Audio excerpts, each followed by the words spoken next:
Welcome to Maison Wellness. We've got a guest today and I'm super excited to introduce you to Annie Clark. Welcome. Thank you for having me. So Annie is an amazing yoga teacher. She recently launched the practice, which if you want to practice at home, you should definitely check out this platform.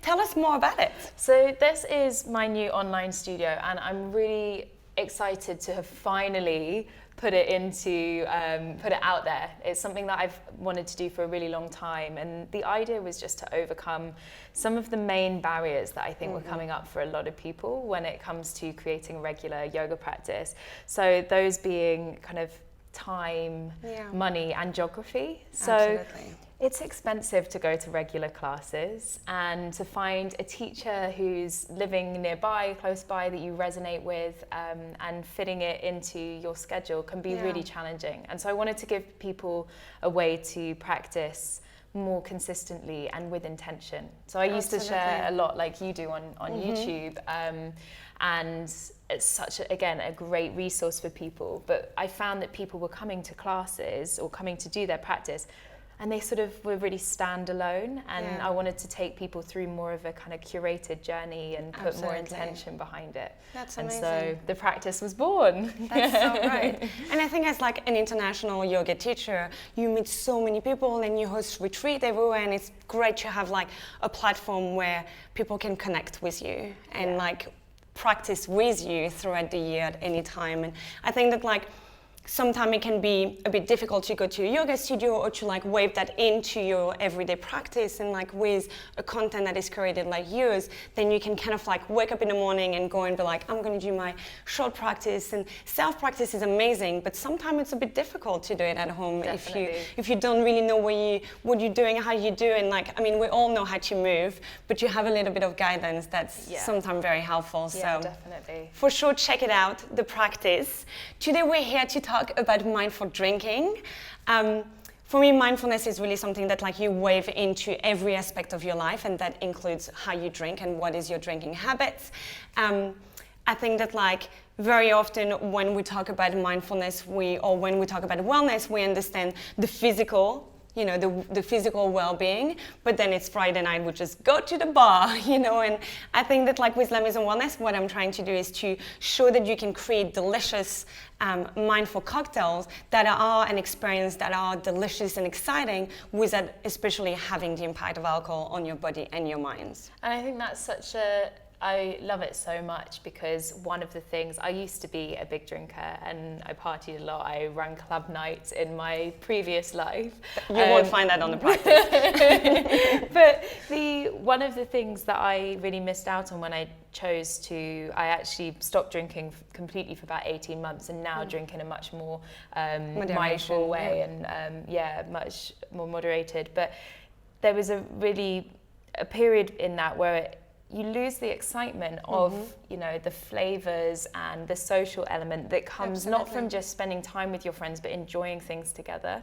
And so, well, I was lucky enough to come to a workshop of yours a little while ago, and it put so much excitement back into, you know, that curation of flavors and conversations and things, which is and feeling such a like big you part belong. of it. I think for me it's about being a mindful drinker isn't about drinking alcohol or not. It's about having the awareness and asking yourself the question on what does work for you? What is your balance? What do you need right now? And what can be a celebration that is celebrating who you are. And I think that sometimes in society we often go out and we end up saying yes to that glass of wine or gin and tonic just because that's what we do when we go out, or just because that's what everyone else is doing.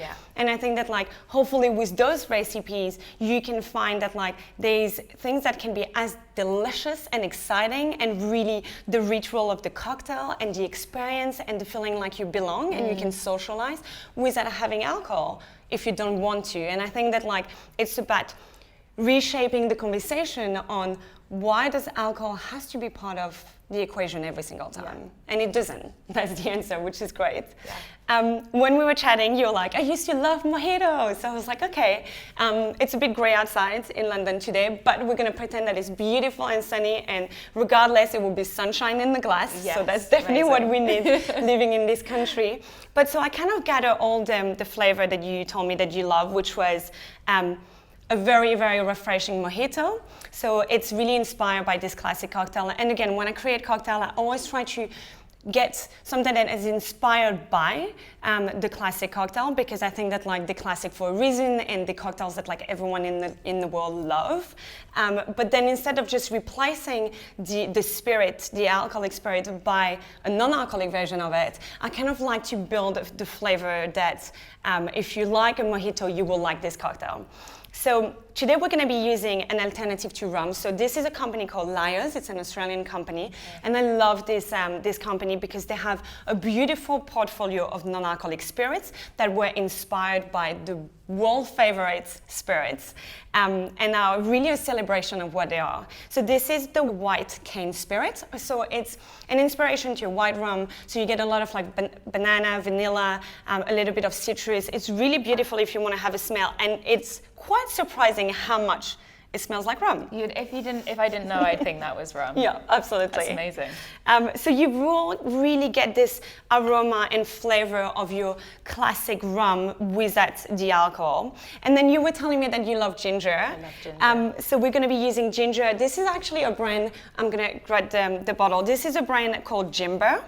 Organic Peruvian ginger, a little bit of lemon spices. So it's a really, really gingery and a lot of kick and a lot of flavor into it. And I like that because I feel like that sometimes ginger can be a bit not as like spicy as you wish, but this one really is. A little bit of fresh lime juice.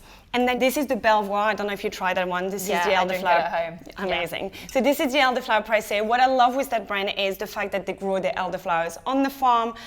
You were also mentioning that like very often when we talk about non-alcoholic cocktail, the worry is it's going to be too sweet, you know, like, because it's true that when you go to a bar, you don't really know how the cocktail is made, and sometimes it's a bit of a juices of like blend of like juices, and it ends up being a bit sweet. So I was quite mindful of not adding any sugar to it, and this is all natural. It has like 30% less sugar, and it's all like pure cane sugar. So we should make the drink. So exciting. Amazing. So you've got a beautiful, what we call a highball, and we're going to build the cocktail into the glass directly. We're actually going to put, normally what you would do with a cocktail is put ice all the way to the top if you're building it, and then kind of pour the ingredients over. But we are going to put a few mint leaves and pour the ingredients to infuse it together. Amazing. So we're going to start with that. You can just pick a few mint leaves. How minty do we go? I think I'm going to go for 4. They're quite big as well, so I think 4 is a good number to start with. Thank you. I'm going to put that aside. And then our white cane spirit from Lyre. I mean, I love the smell so much. What was the name of these? I remember from last time these have a particular name, the pourers. So this is a jigger. And that's what I love that word. That's what I was remembering. This is what you use to measure. Okay, so up to the top? So up to the line? So a little bit over. So those jiggers are amazing. They have all the different lines, so you have all the measurement. So this is 45, and this is 60, so just a little bit over. Perfect. Amazing. And already. But that's making cocktails. It's like cooking, you know. It doesn't have to be perfect. It has to be an experience and taste delicious at the end. You can already smell it. It smells like so good. Like rum so much. This is getting very tropical here. I love it. And then we're gonna add 20 ml of our beautiful ginger, so our beautiful Gimber. You're actually gonna use the smaller part of this, and go just a little over that second line. Thank you. Perfect. Smells amazing. Yeah, it's that ginger kick. I know, right? Wonderful. And then when it comes to citrus, I mean, it's the same when you cook. You always, especially with citrus, you always want to use fresh. It's packed with vitamin, and really like the flavor is so much better, and it's just easy. So you could even like do half of a lime and squeeze it directly into your glass, or use a hand juicer like this one.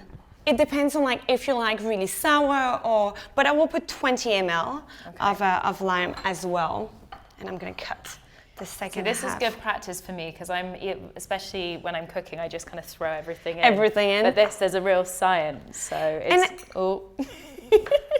I mean, this is not the easiest pour that I'm giving you. Perfect. Well, it's a perfect amount now that I've put half of it on the... Yeah, that's why you did it. Thank you. So when it comes to cocktail, it's really important to measure. I know like people are always like, can I just like pour everything in the glass?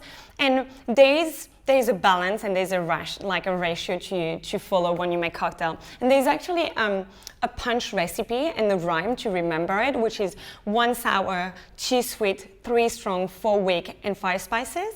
And that's just a great way to understand how to balance the sweetness, the sour, the strong, the weak, which will be like the juices and the water that you add into your cocktail. And that shows that like it's really important, that balance. But also I always say that like if you make a cocktail at home that tastes amazing, you kind of want to be able to make it again. So true. And if you just like, I'm just gonna add this and this and this and this, and then you have no clue what you put in the glass. Always measuring. Yeah, the second one might not taste so good. Yeah, you're like, oh, but that's just so different. And really like, I mean, even if we were adding, I don't know, double the amount of lime juice, for example, it will taste so different. And I mean, that fresh lime, this is already, for me, a mojito is like a sunny day on like on holiday. It's just so refreshing. So what we're gonna do now, because we have all the ingredients, we don't wanna add the elderflower pressé yet, because obviously it's bubbly, and we're just gonna top it up. So now we're just gonna add some ice into the cocktail.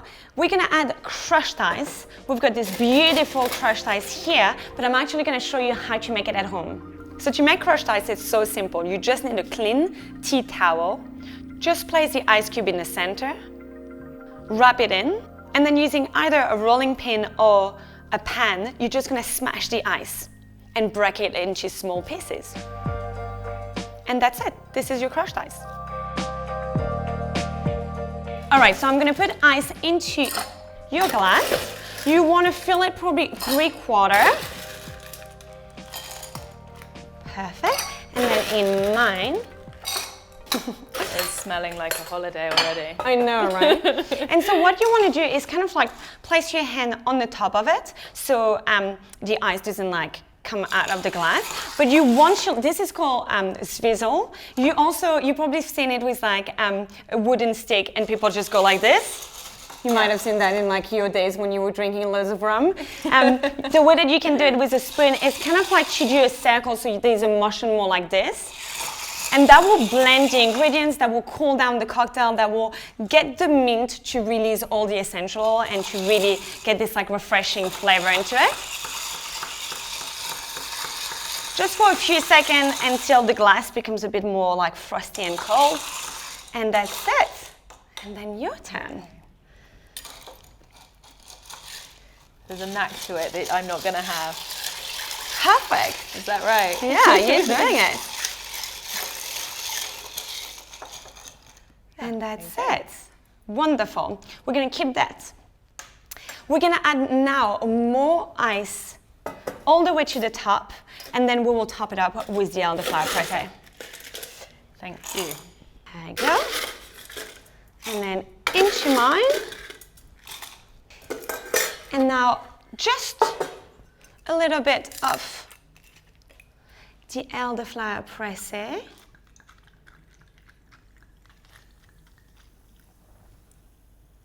And in mine, to try it. Just a splash on amazing. the top. You kind of want to give another little stir just so the ingredients are mixed together. Thank you. Do it without making any more mess. You've got this. Okay. And then what I like to do is to add just a little bit more ice on the top. Just so it's like this beautiful kind of ice dome on the top of it. A little more. Thank you. And then you really want to garnish it with mint.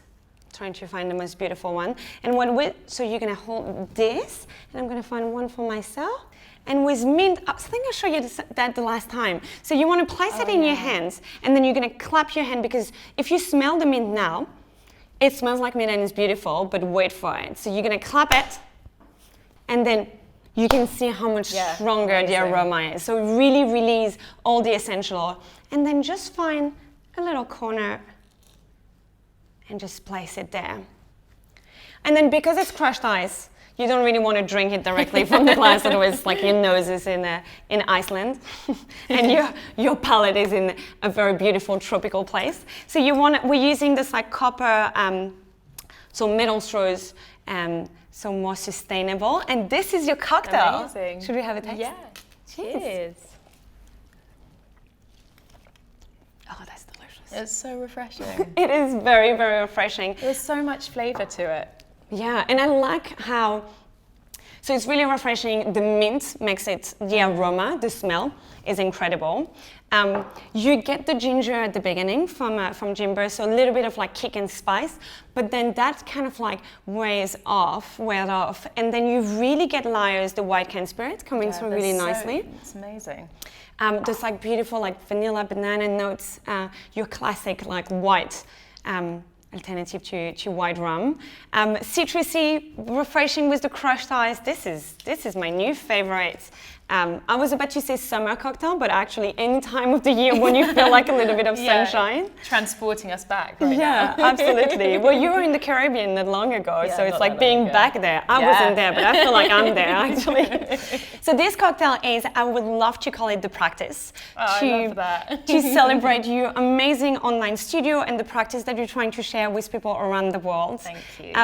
I also think that like being a mindful drinker is a practice, and it's something that it's a conscious decision that you make every single day of bringing mindfulness into every aspect of your life. So this is the practice cocktail, and to celebrate it, Annie was incredibly generous and decided to say that if you share Lamaison Wellness code on the practice website, you will get a free membership for 1 month. So go on her website, get Lamaison Wellness code online, subscribe, get your free month membership, and let's practice together.